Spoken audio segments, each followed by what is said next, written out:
Every Tuesday, we like to touch base with this guy right here, Dr. John Braccio, Regional Psychological Services in East Lansing. Guy knows his stuff. And so let's talk a little bit about memory loss. How many times have you misplaced your car keys? It's start to move in day at MSU. Maybe maybe you forget. Don't forget the kids. Don't forget where if you're helping them. Yeah. But it doesn't matter. You could be young, you could be older. The older I get, though, every time I forget some little something, it makes me go like, whoa, wait a minute. Should I take a cognitive test? I don't know. We all have questions about that, and let's answer those with Dr. John Braccio. Doc, hey, what's up, Doc? Good morning. Well, good morning to you, Mike. And I think as the society ages, we certainly are running into more and more issues with memory. But all along the road of life, there are times that persons may have problems with memory, and they can be, cognitive, they can be physical, but they could come from a lot of different sources. And I think that we have to realize that if we have high levels of anxiety, if we have depression, if we're taking prescription medications, or there's drug or alcohol abuse, high blood pressure, brain injury, general stressors of life, that it can make it difficult for us to remember things along the way. And it really is important that we try to figure out, well, what is going on, and what can we really do to overcome these problems if we have them. And I guess questions we really have to ask are, well, do you feel you have memory loss? Okay, that's one thing. First, do you feel it? And if so, how? I think that people can live a life, and I think the longer you live, the more things you have to remember, of course.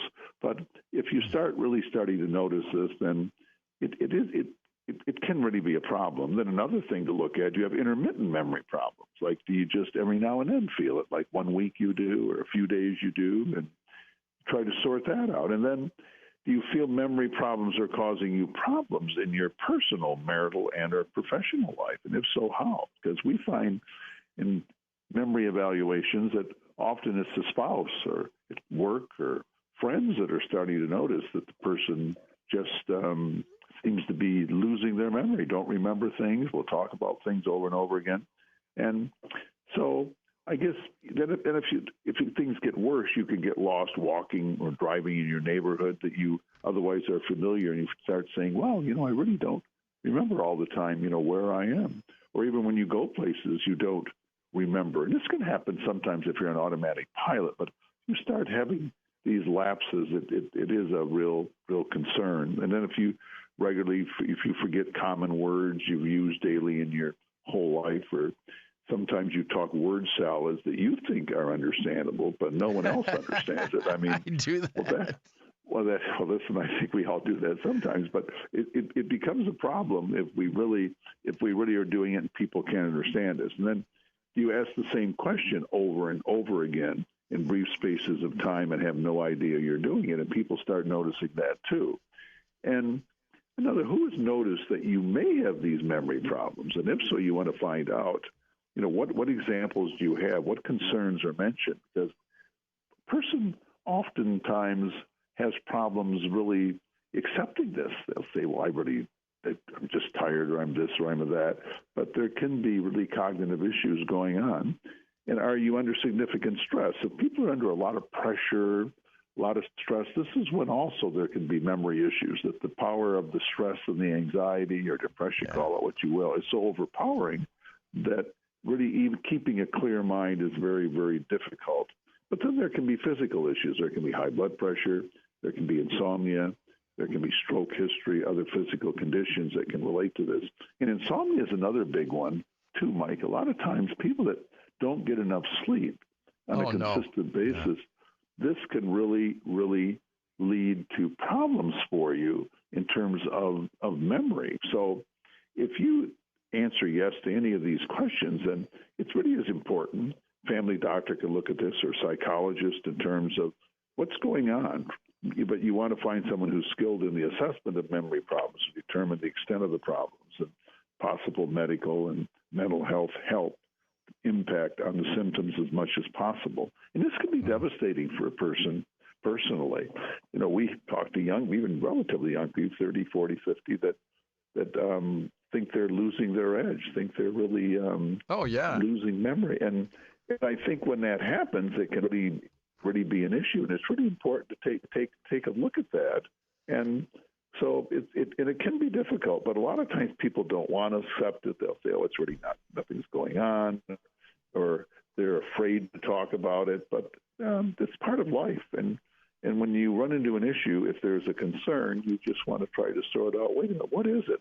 And we may need things like keeping track of where we put things, like certainly if you have an ADHD personality, okay, we're easy to be going in 20 different directions. You may not be forgetting something in the sense of memory problems, but you're just going in 20 directions and losing track of what you're doing. But again, if you start losing track of where you're keeping things, then you do have to set up a well-organized planner.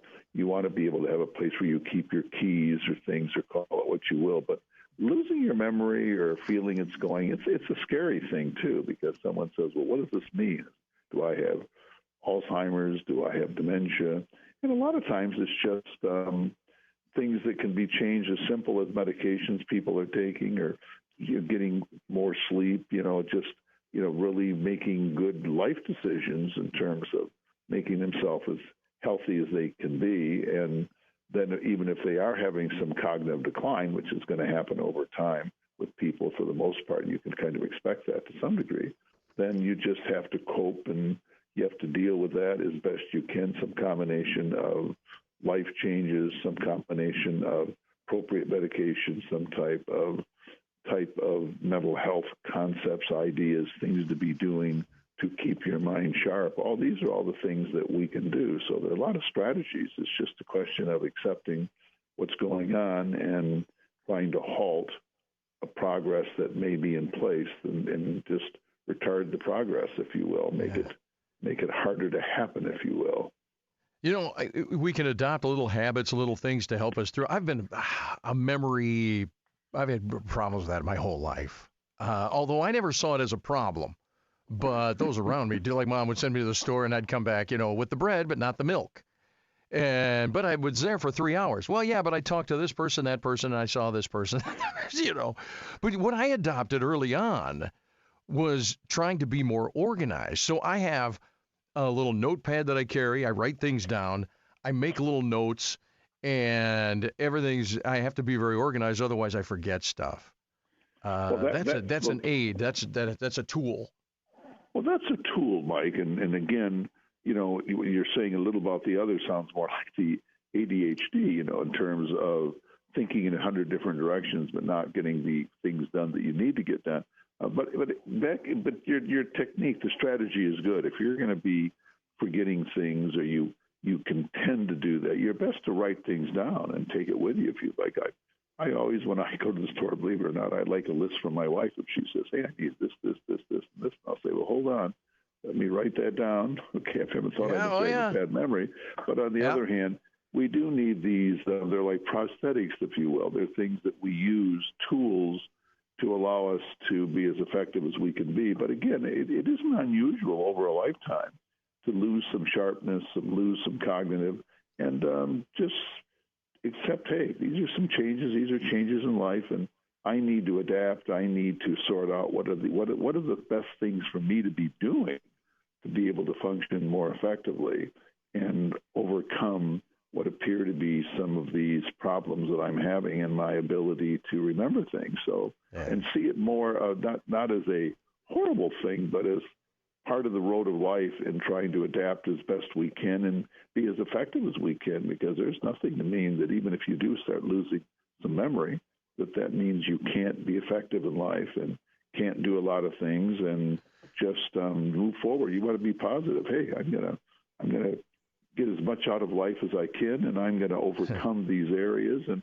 sort out if it is something as basic as medications that we're taking. They can be prescription. They're inappropriate for it. They just kind of impact on memory. Can be insomnia is another one, and stress. Stress will really work that way. Depression will kind of overwhelm a person, and it can have an impact on memory. So there are a lot of potential causes. So you really do want to find out what's going on here and what can be done to alter, change, or make the person more effective. And things are out there we can really do, and that's really important, Mike. Dr. John Braccio, Regional Psychological Services, every Tuesday with a little free advice for us. Doc, we got to cut you loose, but I appreciate your time this morning, and I remembered to bring you on. How about that? Huh? Have a great week, Doc. Okay, buddy. Bye-bye. See you later at 1320 WILS.